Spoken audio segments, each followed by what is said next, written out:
Bonjour. Bonjour. Bonjour. Bonjour.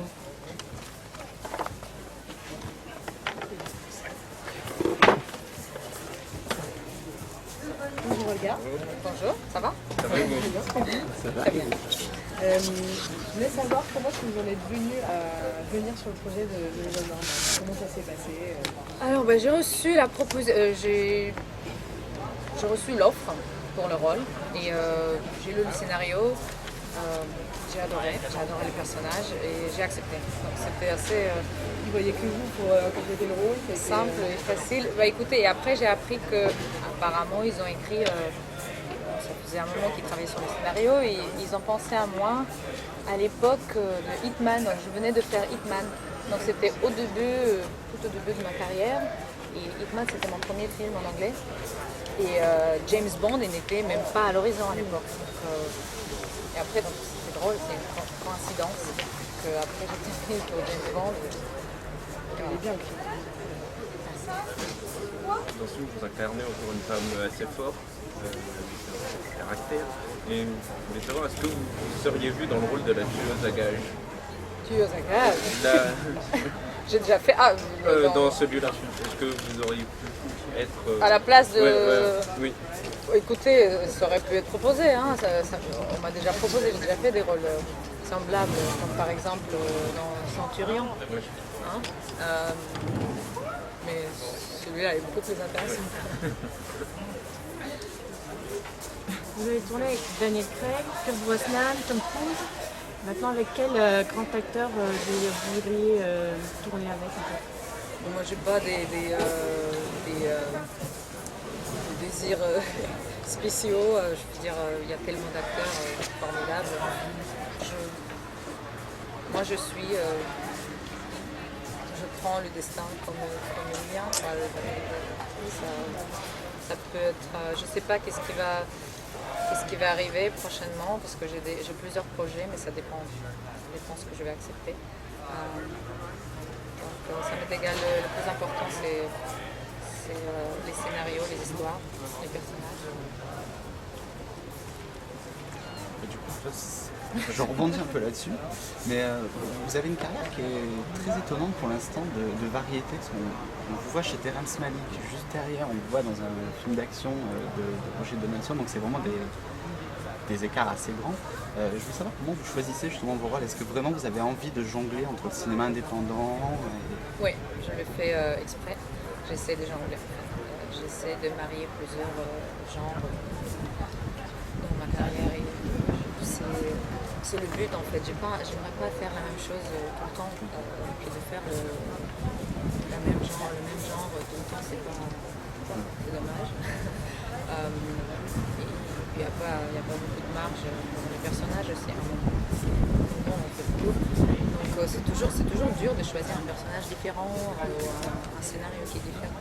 Il y a beaucoup de choses qui se ressemblent, mais moi j'essaie toujours de voir qu'il y a une touche très différente ou quelque chose que moi je n'ai jamais fait.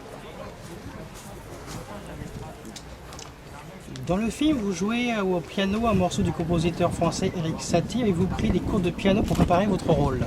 J'ai fait 7 ans de piano quand j'étais petite fille. Okay.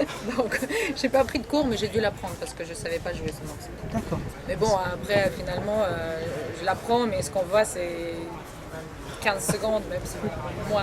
Donc finalement je n'ai pas eu à le jouer en entier. D'accord. C'est un très bon morceau. Merci. Tu peux nous parler aussi de duo avec Pierce Brosnan sur le film? Écoutez, il est juste formidable. C'est un énorme acteur. Puis on voit. En anglais c'est range. C'est quoi non. Ça fallait la gamme. Dans la marge où il peut aller dans son métier. Je veux dire, il peut faire. Voilà, il fait des comédies, comme il fait des films très dark. Je veux dire, il a énormément de présence et de charme à l'écran. En tant que personne, c'est juste quelqu'un de super. Moi, je me suis très bien entendue avec lui. C'est quelqu'un de très humain, quelqu'un de vrai. Toujours lui demander un conseil. Il est là, il est à l'écoute. Vous avez évoqué James Bond du coup, parce que tous les deux vous êtes un peu Oui, on a similaires. rigolé que c'était drôle, voilà, mais c'était Pas pas plus du que tout, ça. comme il n'y a pas eu de connexion, c'est pas parce que je t'ai vu dans le James Bond.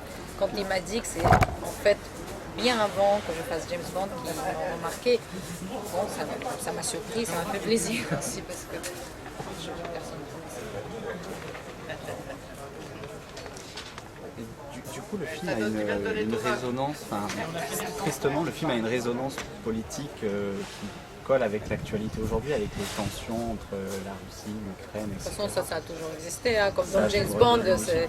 c'est toujours le sujet récurrent. Ouais, là, du coup, on a l'impression qu'il sort vraiment à un moment où ça vient de revenir sur le devant de... Oui, mais ça d'ailleurs, c'est une coïncidence aussi, parce que quand on le filmait avec oui, il n'y avait pas de problème. Alors c'est incroyable comment les choses, en fait, ils arrivent, ça se passe comme ça. Quand il y a des idées qui arrivent, ils arrivent en même temps, hein, on dit, dans les différentes parties du monde. C'est triste. Et quels sont vos projets? Est-ce que vous avez des choses un peu plus claires aujourd'hui? Peut-être un film indépendant quelque chose Écoutez, là j'ai beaucoup de films indépendants en fait, ouais. Pour changer, c'est bien. Parce que je viens de faire un très gros film d'action en Afrique du Sud qui s'appelle Le Momentum. Donc là, carrément, je suis le héros. Donc pas la fille du héros, la femme du héros, mais je suis le héros. Et là, j'ai fait beaucoup de sport. J'ai beaucoup bougé. J'ai beaucoup bougé. Donc là, j'ai beaucoup de films très indépendants. Et le cinéma européen. Donc après, maintenant, il faut, comme vous savez, pour le cinéma indépendant et d'auteur, il faut toujours attendre le financement, tout ça. Donc c'est toujours plus dur à monter. Mais c'est ça qui... on s'implique vraiment là-dedans. Donc on va voir lequel ira en premier. Mais je ne peux pas en parler parce que tant que c'est pas fait. Et pour l'instant, tout ce qui est gros, j'essaie de ne pas prendre parce que j'ai envie de me reposer un peu. Là, j'ai beaucoup enchaîné. J'ai fait 4 films d'un coup, sans rapport. Et j'ai envie de prendre une petite pause. Et en même temps, je vais avoir beaucoup de promos à faire parce que là, dans 2 mois déjà, dans 2 mois, il sort, mais je vais devoir commencer la promo maintenant. C'est le film de Russell Crowe. Donc en fait, je vais enchaîner après The November Man. Il y a déjà ça et déjà il faut faire le long lead press, tout ça. Donc après, je vais voyager parce qu'eux, ils veulent faire un grand tour. Donc de toute façon, il vaut mieux que je fasse que ça. Je vais me concentrer sur ça. Et on verra. C'est bien de prendre. J'étais en Provence. Ça, c'est bien. Ça, c'est mon projet. Et justement, Russell Crowe en réalisateur, comment c'est? Est-ce que Super. c'est bien, c'est naturel? Assez épatant pour quelqu'un qui fait son premier film. On attend qu'il ne sait pas quoi faire. En fait, il sait exactement tout. Il a fait tellement de films et c'est trop. C'est extraordinaire. Et en termes d'entraînement physique sur le film, je veux savoir justement le fait d'avoir fait James Bond avant, est-ce que l'entraînement que vous avez pu avoir vous a servi du coup sur celui-là? Ah oui, cet entraînement-là de James Bond me sert toujours. Hein. Depuis des années, je l'ai gardé. Alors, ils m'ont tellement entraîné, je ne me suis jamais entraînée autant dans ma vie parce que c'était quand même 4 heures par jour, tous les jours. C'était un choc pour mon corps. Mais ça a fait du bien parce qu'après, on s'y met. Hein. D'abord, c'est un choc et après, en fait, ouais, c'est bien. Le plus dur, c'est de s'y Et mettre. après, en fait, après, le corps s'habitue. Hein. C'est ça qui est génial. Ce que j'ai pas gardé. Hein. J'ai arrêté, donc maintenant, c'est aussi dur que c'était avant.